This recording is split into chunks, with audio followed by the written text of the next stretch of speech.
Nagkaroon na nga ng iba't ibang opinyon sa social media ang mga netizen hinggil sa awayan ng mga magkakapatid na sina Lotlot de Leon, Matet and Ian.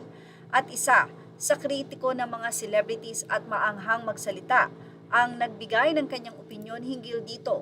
Walang iba kundi si Direk Ronaldo Carballo. Sa kanyang Facebook, narito ang kanyang naging pagpapahayag hinggil sa naging interview or press conference ni Lotlot de Leon kamakailan lamang na pinag-usapan sa social media. Say niya, ang tunay na anak ay tunay na anak. Ang ampon ay mananatiling ampon lamang na dapat ka na lang maging grateful na binigyan ng pangalan ka at binuhay ka ng mga hindi mo naman kadugo mula sa mga irresponsable at walang kwenta mong magulang. Wala naman talagang issue. Idinadaan lang lahat sa drama.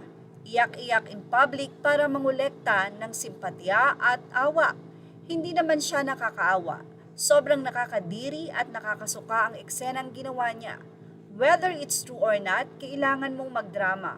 Story conference pa lang ng pelikula mo, bakit hindi nyo ba pwedeng pag-usapan yan ng kayo-kayo lang behind closed door?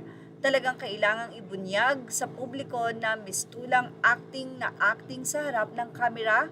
I hate that.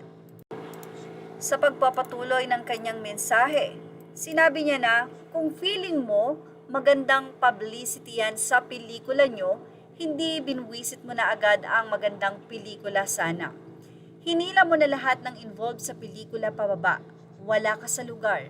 Malinaw naman sa batas at sa mga nasa ayos ang pag-iisip kung sino ang mga naghahabol lang at kung sino ang legal na tagapagmana. Kaya nga kayo nanganganga, ngak-ngak dahil masama ang loob nyo na wala kayong napala. Tigilan na ang pagkukunwaring bida ng mga tunay na demonyo at kontrabida. Kitang-kita naman sa mga motibo at eksena. Tigilan na yung mga katsipang teleseryeng acting. Ihiwalay mo naman ang totoong buhay sa pagiging artista mo. Lalo't kung di naman effective ang acting mo sa pinalalaki mong issue para lang mapag-usapan ka. Very cheap. Ang tunay na anak ay tunay na anak. Ang ampon ay mananatiling ampon lamang. Yun lang.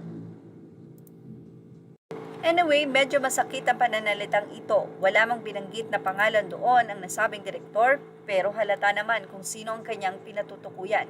Wala pang naging pahayag sina Lotlot at Matet matapos maglabas ng kanya nga pong sagot si Ian hinggil sa foundation na kanilang nais at ito nga daw ay agad-agad na gustong gawin ng kanyang mga kapatid matapos ang libing ni Nora agad-agad dahil baka daw maunahan ng iba. Yan ang ibinulgar ni Ian na ngayon ay wala pa nga pong sinasabi si Lotlot at Matet hinggil dito. Si Matet ay nagsalita lang na wala siyang pake kay Ian. Sana nga ay magkaayos na ang magkakapatid. Yan ang ating Showbiz Snap update. Images are all credit to the rightful owners. Thank you for watching Showbiz Snap.